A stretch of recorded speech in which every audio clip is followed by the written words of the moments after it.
Bonjour, deuxième lecture de Nos futurs communs, Patrick Boucheron, Eduardo Viveros de Castro, paru dans une coédition Presse universitaire de Lyon, Cité Anthropocène, October Octopus, en 2026.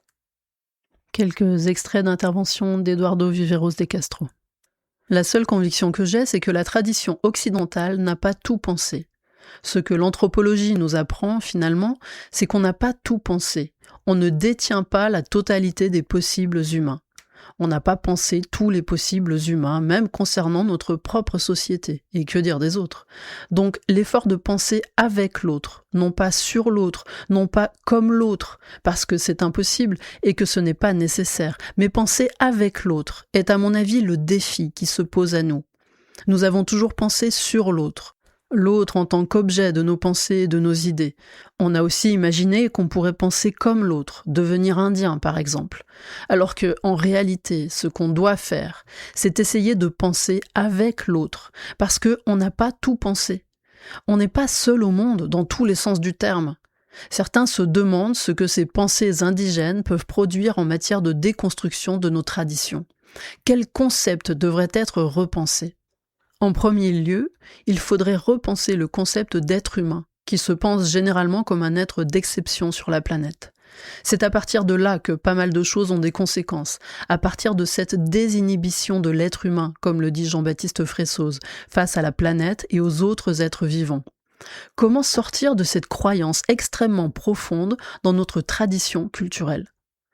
C'est une tâche difficile, mais elle est absolument nécessaire. Comment sortir du centre ? Il y a une sorte de paradoxe qui fait que c'est de l'intérêt suprême de l'espèce humaine de ne pas être anthropocentrique.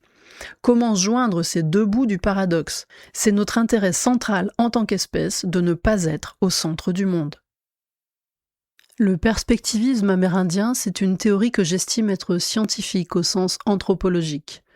Le perspectivisme est vrai, mais je dois toujours dire que je ne suis pas indigène, je ne suis pas perspectiviste, je suis anthropologue. C'est une description, c'est une hypothèse sur ce que les indigènes pensent. Ceci dit, je suis aussi un pragmatiste au sens américain du terme, au sens où William James l'entendait, et je pense que la vérité se mesure également par ses conséquences. Par exemple, dire que le monde est animé, comme le font les indigènes, a selon moi des conséquences moins dangereuses que de dire que le monde est inanimé, que tout est inanimé sauf nous.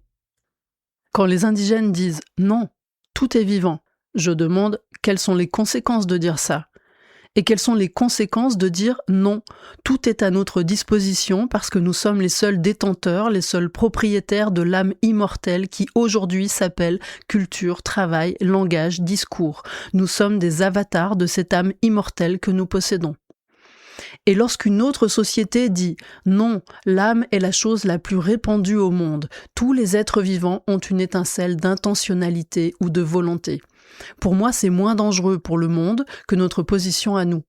Dire que les choses sont inanimées, ce n'est pas une vérité scientifique, c'est une vérité philosophique, discutable, qui, à mon avis, a de mauvaises conséquences pragmatiques. Au contraire, ce que les sciences montrent de plus en plus, c'est que la culture n'est pas la propriété privée de l'espèce humaine. On commence à voir les poulpes ou les corbeaux faire des choses que l'on disait appartenir à la culture. Le propre de l'homme commence à devenir beaucoup plus flou, de plus en plus commun d'une certaine façon. Il faut mesurer les vérités aussi par leurs conséquences. On ne peut pas séparer les vérités de leurs conséquences.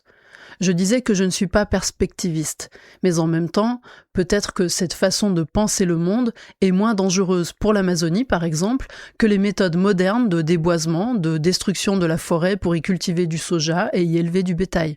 Parce que les indigènes pensent que la forêt est vivante, comme le dit Schopenhauer. Elle a une âme, elle respire, comme tout le monde le sait. Donc dire que la forêt est vivante protège la forêt, plus que dire que la forêt n'est pas vivante, que c'est une ressource qu'il faut déboiser pour vendre du bétail ou du soja.